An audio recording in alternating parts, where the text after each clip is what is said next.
Assalamualaikum warahmatullahi wabarakatuh. Selamat pagi anak-anakku semua kelas 9. Pada pertemuan kali ini kita akan bahas tentang listrik statis. Kita masuk ke bab yang keempat. Di sini kita akan mempelajari tentang konsep listrik statis itu sendiri dan muatan listrik.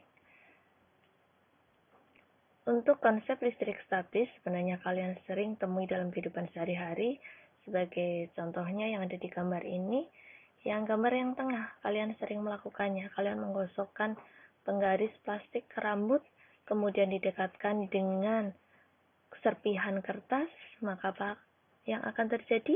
Ya betul, di situ nanti serpihan kertasnya itu menempel di penggaris plastik. Tetapi ini tidak bertahan lama, hanya sementara saja.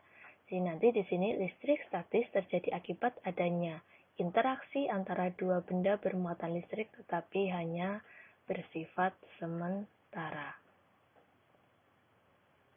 Ketika kita membahas listrik statis, kita membahas tentang benda bermuatan. Sebenarnya apa sih itu muatan benda? Sebelum kita membahas tentang muatan listrik, kita ingat kembali tentang atom. Setiap benda itu tersusun atas atom. Atom sendiri tersusun atas 3 bagian, yaitu neutron, proton, dan elektron. Elektron itu bersifat negatif, proton bersifat positif. Jadi nanti benda bermuatan itu jika jumlah proton dan jumlah elektronnya itu tidak sama. Saya jelaskan di sini. Untuk benda netral berarti nanti tersusun atas atom-atom netral. Di sini jumlah protonnya dengan jumlah elektronnya itu sama. Kemudian untuk benda positif atau benda yang tersusun atas atom positif, dia akan memiliki jumlah proton lebih banyak daripada jumlah elektronnya. Di sini bukan berarti benda ini mendapat tambahan proton, tetapi di sini elektronnya semula sama. Protonnya 2, elektronnya juga 2. Kemudian kemana yang satu? Yang satu itu berpindah ke atom yang lain. Jadi nanti di sini terjadi akibat atom kehilangan elektron. Kemudian bagaimana dengan atom negatif? Atom negatif berarti negatifnya lebih banyak, berarti elektronnya lebih banyak. Kenapa kok elektronnya lebih banyak? Apakah berarti protonnya pindah, protonnya hilang? Tidak. Di sini negatifnya lebih banyak atau elektronnya lebih banyak karena dia mendapatkan tambahan elektron. Jadi kalian harus ingat, yang berpindah itu elektron. Untuk proton itu tidak bisa berpindah. Jadi kenapa atomnya positif? Karena elektronnya berpindah, hilang ke elektron yang lain, ke atom yang lain. Kemudian kenapa atomnya negatif? Karena mendapat tambahan elektron. Jadi seperti itu. Kalau positif berarti kehilangan elektron, kalau negatif mendapat tambahan elektron. Semoga kalian memahami. Kemudian kita akan bahas tentang yang berikutnya. Selanjutnya kita akan bahas tentang bagaimana sih kok bisa benda bermuatan. Jadi bagaimana benda bisa bermuatan. Benda bermuatan biasanya dengan cara digosok-gosokkan. Tadi kalian sudah pernah melakukannya. Mungkin hampir sebagian besar anak sudah pernah melakukannya. Menggosokkan menggaris ke rambut. Sebagai contoh tadi, menggosokkan menggaris ke rambut. Plastik digosok dengan kain wol. Balon digosokkan dengan rambut. Kaca digosokkan dengan kain sutra. Nah, dari contoh-contoh ini nanti saya akan membahas hanya 2 saja. Plastik digosok dengan kain wol dan kaca digosok dengan kain sutra. Bagaimana proses pembuatan benda bermuatan. Sebagai contoh, di sini plastik digosok dengan kain wol.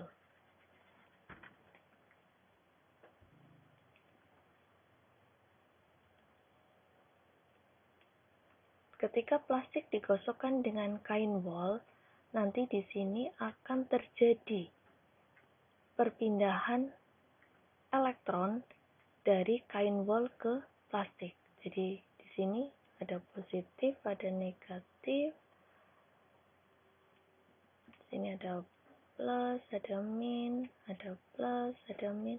nanti di sini elektronnya ini berpindah ke plastik. Jadi di sini akan semakin banyak elektron. Oleh karena itu nanti di sini plastiknya kelebihan elektron, maka nanti plastiknya bermuatan negatif, sedang kain wolnya bermuatan positif. Contoh yang lain. Contoh yang berikutnya di sini ada kaca digosokkan dengan kain sutra. Kalau di sini berbeda, kalau tadi elektron dari kain wol berpindah ke plastik, di sini elektron yang dari kaca itu berpindah ke kain sutra. Elektronnya itu pindah ke sana. Di sini tambah negatifnya, pindah ke sini.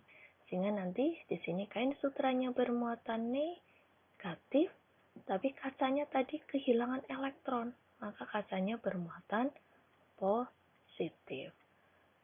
Dua peristiwa ini yang biasanya sering keluar dan sering ditanyakan. Bagaimana untuk mengingatnya? Di sini Bu Guru buatkan jembatan keledai biar kamu lebih mudah mengingatnya. Jika kaca digosok dengan kain sutra, maka akan terjadi, tanda panah kita lihat perpindahan. Kaca digosok dengan kain sutra, maka akan terjadi perpindahan. Perpindahan apa? Perpindahan elektron. Dari mana? Dari kaca ke sutra. Sehingga kaca nanti bermuatan positif, yang depan positif, sutra bermuatan negatif. Sedangkan kalau plastik digosok dengan kain wol, plastik digosok kain wol, terjadi perpindahan. Perpindahan apa? Perpindahan elektron. Dari mana? Dari wol ke plastik. Akibatnya, yang depan bermuatan positif, yang belakang bermuatan negatif. Jadi kamu ingatnya gini, kasut, kasut, pla wol, wol pla. Cara bacanya, kaca digosok dengan kain sutra akan terjadi perpindahan elektron dari kaca ke sutra. Akibatnya, kaca bermuatan positif, sutra bermuatan negatif. Plastik digosok dengan kain wol, terjadi perpindahan elektron. Dari mana? Dari wol ke plastik. Akibatnya, wol bermuatan positif, plastik bermuatan negatif. Semoga kalian bisa memahami ini juga. Nanti akan saya tayangkan animasinya. Proses perpindahan elektronnya dari suatu benda ke benda yang lain sehingga benda itu bermuatan. Perhatikan di sini saya punya sebuah balon dan di sini ada gambar baju yang terbuat dari wol. Jadi di sini balonnya akan saya gosokkan ke kain wol terlebih dahulu. Bentar. Jadi di sini semula kain wolnya positif negatifnya merata, begitu juga untuk balonnya. Nanti di sini akan saya gosokkan. Nah, ketika digosokkan, elektron dari kain wol berpindah ke balon. Akibatnya nanti di sini balonnya muatan negatifnya lebih banyak, sehingga balon nanti bermuatan negatif, sedangkan kain wolnya positifnya lebih banyak, sehingga kain wol bermuatan positif. Seperti itu. Ini peristiwa tadi pembuatan benda bermuatan. Kita lanjutkan materi selanjutnya. Kita lanjut, tadi kita sudah menghasilkan benda bermuatan. Nah, bagaimana interaksi antar muatan? Di sini nanti jika ada dua benda bermuatan sama didekatkan, maka akan tolak menolak.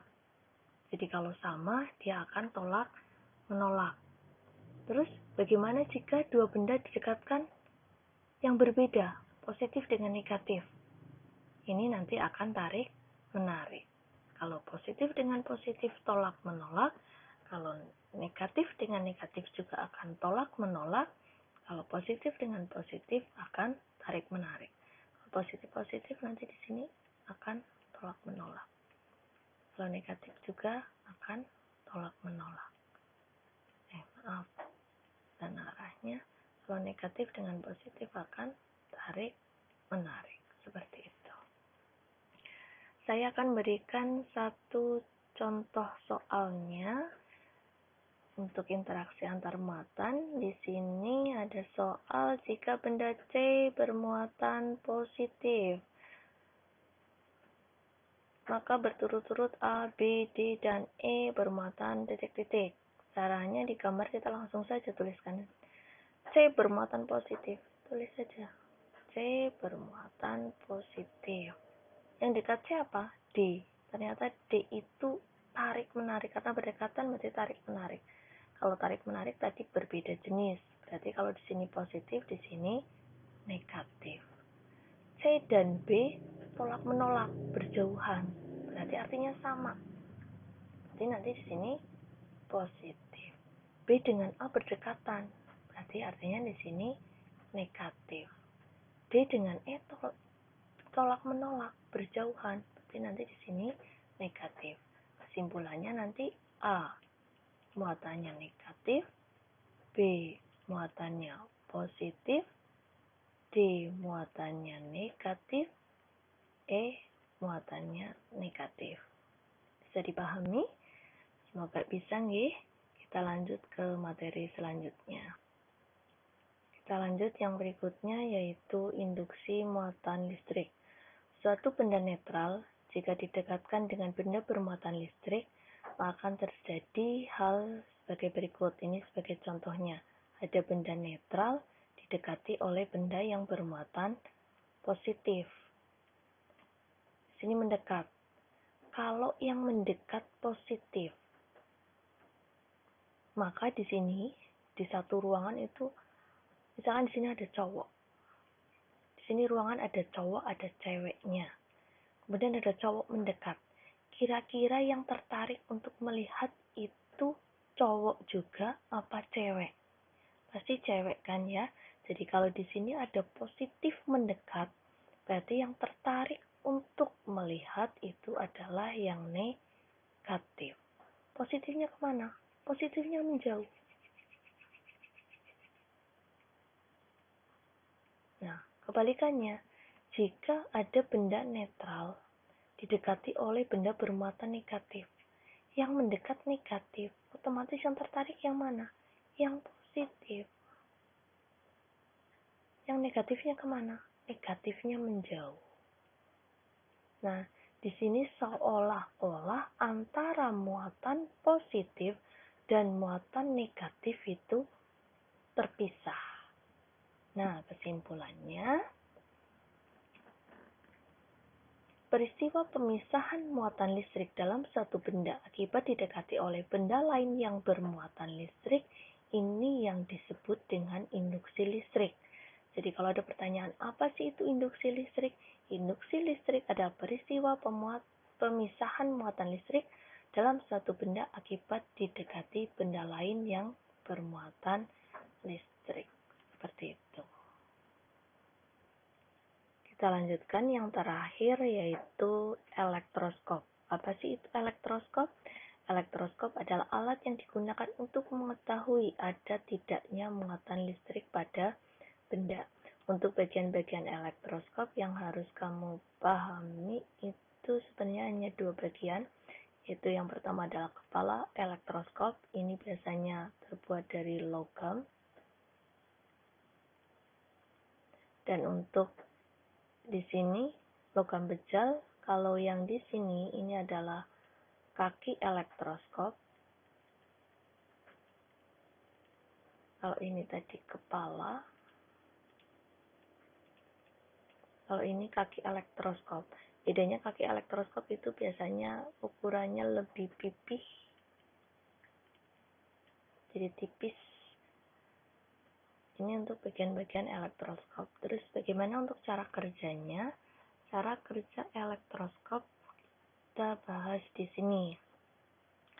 Elektroskop normal, elektroskop netral itu penyebaran positif negatifnya itu seperti ini.